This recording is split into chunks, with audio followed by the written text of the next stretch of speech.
Bienvenidos a Cine Aparte y gracias por darle de nuevo clic al enlace. Llegó a salas la película Exterminio, Evolución, que tiene como título original 28 años después y que es la tercera entrega de la saga concebida por el director inglés Danny Boyle y por el guionista y ahora ya también director y también inglés Alex Garland. Ambos han hecho aportaciones importantes al cine contemporáneo, sobre todo Danny Boyle, a quien se considera una especie de héroe generacional por su película Trainspotting de 1996, basada en la también muy famosa novela de Irving Welsh. No fue su debut fue la película previa que se llamaba Shallow Grave. Si no la han visto, háganlo, es notable, pero fue en Trainspotting donde Boyle estableció su estilo visual energético, con tomas desde ángulos inesperados y en donde mezclaba realidad con alucinaciones y mal viajes en el caso de los protagonistas de Trainspotting. A lo visual se sumaba el uso de la música no convencional, no para subrayar las emociones de los personajes, que es como desgraciadamente casi siempre se usa la música en el cine, sino en esa película para aportar lecturas irónicas, y en otras películas las siguió usando también de maneras inesperadas para contrapuntear las escenas. Por su lado, Alex Garland debutó como director con la película Ex Machina del año 2016. Era una película sobre androides, sobre inteligencia artificial, y por eso medio que se le ubica como un director de ciencia ficción, pero ya en su trabajo previo como guionista y posterior como director, más bien se perfila como alguien a quien le gusta imaginar distopías o experimentos sociales fallidos, no necesariamente incorporando elementos de ciencia ficción. Voy a dar una conclusión anticipada, y es que esta tercera parte de la trilogía conserva lo mejor de ambos autores, en mi opinión. Tiene el estilo visual del Boyle de los primeros años y la visión pesimista de Garland. Esto último es comprensible porque estaba en el origen, estaba en la primera película, en tanto hablaba de una epidemia desatada justamente por un experimento humano fallido. La nueva entrega se atreve a salirse del carril trazado por las dos anteriores, pero creo que conserva la mayoría de sus temas. Voy a hablar brevemente de estas dos películas, sobre todo de la primera, no solo porque es de lo mejor de Danny Boyle en los años que siguieron a Trainspotting, sino porque hizo aportes interesantísimos al género, al subgénero más bien de la epidemia y de los zombies. Esta primera película se llamó 28 días después, en español se tituló Exterminio, y se estrenó en el año 2003. En un prólogo breve se mostraba cómo en Cambridge un grupo de científicos sometía a chimpancés a proyecciones constantes de imágenes de violencia humana para infectarlos con el virus de la furia. La palabra que se usaba en inglés era rage, aquí se tradujo como rabia, lo cual es válido porque rabia y furia son sinónimos, pero aquellos chimpancés no estaban infectados por el virus de la rabia como lo conocemos, sino por la violencia de los humanos que veían en las pantallas. Es un matiz un poco sutil, tal vez sin importancia. A mí me parece que sí tiene importancia. Y además el propio Danny Boyle en ese momento dijo que se trataba de un virus psicológico, que le interesaba trabajar esa idea. Es una idea que tal vez no se desarrolló del todo, hay que decirlo, pero que creo que resulta muy vigente. El fanatismo de cualquier tipo o las teorías de conspiración pueden verse como contagios psicológicos. Les invito a tener presente esta noción porque, aunque repito, creo que no se desarrolló suficiente en la primera película, está muy presente en la última de una forma inesperada. Ya cuando hable de ella lo voy a retomar. En aquella primera película, como era de esperarse, el experimento se salía de control. Activistas de animales liberaban a los chimpancés, estos mordían a humanos que en cuestión de segundos se transformaban en seres rabiosos que a su vez atacaban y mordían a otros humanos, hasta casi acabar con la población sana de Londres. Y aquí entra la gran aportación de Danny Boyle al género, que es que a diferencia de los zombies convencionales, por así llamarlos, sus infectados eran muy rápidos, muy ágiles, muy veloces, y esto era propio de su estilo de dirección. En su momento se le criticó por filmar en formato digital, era una tecnología que apenas se estaba utilizando a principios del milenio. Muchos espectadores, incluso críticos, echaban de menos lo pulido del formato del celuloide 35 milímetros, pero creo que el tiempo ha demostrado que esa fealdad, entre comillas, le venía bien a la historia, le daba inmediatez y además supongo que ese formato también le facilitó representar la velocidad de sus zombies, porque es mucho más fácil manipular las imágenes digitales que la película. Y otro acierto de esa película fue la presencia muy escasa de estos zombies, paradójicamente. En lugar de saturar la película con acción, Boyle mostraba lugares muy representativos de Londres completamente vacíos. En su momento esas imágenes ya eran impresionantes. Yo vi la película en esos años y siempre recordé esas vistas, pero nadie imaginaba que veríamos algo similar fuera del cine. Me refiero a las calles desiertas durante la pandemia del COVID. Vimos nuestras propias calles y noticieros las calles de otras ciudades con sus propios monumentos icónicos totalmente vacías. A principios del milenio, esas imágenes parecían exclusivas de la ciencia ficción y pues resultó que no lo eran. Volviendo a la película, Boyle también usaba la música de una forma particular, como en Trainspotting. Aquí, en vez de usar una música amenazante como quizá correspondía a una historia de zombies, optaba por una música nostálgica que subrayaba que el mundo había dejado de ser el mundo que era. Y eso también pues resultó ominoso.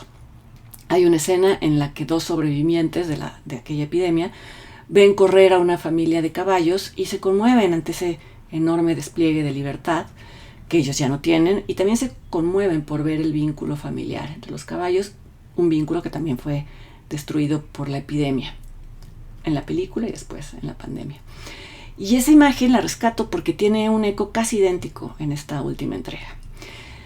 La secuela a esa película, que se llamó 28 semanas después y se estrenó en 2007, fue dirigida por el español Juan Carlos Fresnadillo, pero fue producida y supervisada por Danny Boyle, y es una combinación muy digna considerando que las secuelas a veces no son tan afortunadas. Esta secuela subrayaba justamente el tema de la destrucción intrafamiliar, ahora desde el ángulo de la culpa y desde la culpa de abandonar a un familiar infectado, y también reforzaba el tema de la presencia militar que ya se había asomado en la primera entrega. Y sin embargo aquí la noción de exterminio dejaba de ser una consecuencia de la epidemia para volverse una orden militar, la orden de eliminar a todos, infectados o no infectados. Y es así como llegamos a una tercera parte que yo la verdad me preguntaba cómo se iba a abordar en un mundo post-COVID. El género de epidemias yo creo que ya fue trastocado por la realidad. Va a ser difícil ver estas películas sin compararlos con la experiencia reciente. Algunos cineastas buscarán esta comparación deliberadamente, pero otros no, y esto pues vuelve las cosas difíciles. No sé si Boyle y Garland se plantearon esto, no quise leer entrevistas antes de hacer este video, pero supongo que sí, que lo asumieron como un reto. Y en todo caso, lo que resultó es una entrega que no remite de inmediato a nuestros escenarios pandémicos, y esto la verdad a mí me parece un acierto. Es una película incluso desconcertante, no parece una película de pandemia o de epidemias, y esto también me parece un acierto. No lo parece, pero sí lo es, por supuesto. La secuencia inicial justo establece el vínculo con las películas previas y tiene un humor negro muy, muy propio de Danny Boyle. Se ve a un grupo de niños sentados frente al televisor mirando a los Teletubbies, que son en sí un poco pesadillescos, no sé si estén de acuerdo, y de pronto irrumpe un grupo de zombies, primero en la casa, después en la iglesia de la comunidad, con las consecuencias previsibles. El único sobreviviente de este ataque es un niño llamado Jimmy, quien desde su escondite dice: «Padre, ¿por qué me has abandonado?». Y se lo dice a su propio padre, que es el pastor de la iglesia, quien al ver llegar a los zombies los ve como una señal del apocalipsis, está en una especie de éxtasis religioso. Y bueno, hay que decir que Boyle nunca ha renegado de su educación católica, y esta aparece aludida, no en casi todas sus películas, pero en muchas de sus películas, y aquí claramente en la frase bíblica en boca del niño Jimmy.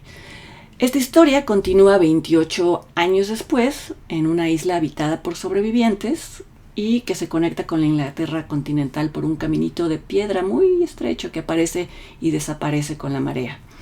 Aunque ellos están resguardados, quienes viven ahí, visitan la zona continental de vez en cuando, en esa zona continental todavía viven infectados y sus descendientes que ya dieron lugar a una nueva especie. Y lo hacen para cumplir una especie de rito de iniciación. Los padres llevan a los hijos a cazar infectados, porque al parecer el número de muertes es un motivo de orgullo en la comunidad, de muertes en el haber de cada quien. No es que les sirvan de alimento, porque si los comieran se infectarían. Esos habitantes recuerdan un poco a los llamados preparacionistas, en tanto que rechazan la tecnología, pero sí conocen el mundo en el que se usaba esa tecnología, y sin embargo sus hijos no, los hijos de los sobrevivientes. La historia justo se narra desde la perspectiva de uno de estos niños de la nueva generación, llamado Spike, interpretado por Alfie Williams, que hace un trabajo prodigioso como casi todos los niños actores ingleses. Y entonces la mirada de alguien que no sabe cómo evolucionó, entre comillas, la noción del individuo en décadas recientes, da lugar a una de las mejores escenas de la película, en la que Spike, por razones que ustedes ya verán, observa en un celular, en la pantalla de un celular, la foto de una chica despampanante con rellenos faciales. Y el niño consternado pregunta, ¿qué le pasó? Él cree que tal vez sufre lo mismo que una chica de su comunidad, una chica alérgica a las almejas, a quien se le hincha la cara y sobre todo los labios cuando tiene un ataque de alergia. Y bueno, decía que la idea de un virus psicológico es interesante porque permite imaginar a comunidades con creencias extrañas. Y en Exterminio Evolución esto se asoma, la comunidad de la isla es un poco fanática, celebra ritos macabros que se vuelven todavía más inquietantes por cómo los filma Danny Boyle. No están infectados por el virus de la furia, pero actúan como poseídos por algo. Y repito, la distorsión visual subraya la idea de que están dominados no por una enfermedad en el cuerpo, sino por una infección ideológica. Y entonces invierten los valores, porque en el segundo acto Spike regresa a la Inglaterra continental ya no para cazar infectados, le parece espantoso esto al niño, sino para buscar la cura de una enfermedad extraña que padece su madre. A él le han dicho que del otro lado vive un médico, es un hombre que ha conservado la salud física y sobre todo la cordura, lo que lo vuelve distinto entonces a los habitantes de la isla. Se trata del Dr. Kelson, que es interpretado por Ralph Fiennes, en un personaje que parecería muy distinto al cardenal Lawrence de la película Cónclave, pero creo que en el fondo no es tan distinto, no me lo parece. Aquí, claro, aparece cubierto de andrajos y pintado de amarillo intenso, porque descubrió que el yodo repele a los infectados, pero, como en el caso del cardenal, es un hombre que ha conservado su sentido de humanidad, a pesar de las circunstancias. El padre de Spike le había dicho al niño que los infectados eran cosas sin cerebro, que no tuviera culpa de matarlos, y en cambio el doctor le dice que todos los muertos son iguales, infectados o no. Y por eso mismo ha construido una pirámide altísima de cráneos. Le explica a Spike que es un memento mori, es decir, un recordatorio de que todos vamos a morir, y también es una forma de honrar el hecho de que cada cráneo en su momento perteneció a una persona con una vida valiosa. En la entrega anterior mencioné que una frase de presencia de la película Steven Soderbergh me remitía a un verso de Hamlet de William Shakespeare. Pues resulta que en esta película también me parece haber visto rastros de Hamlet.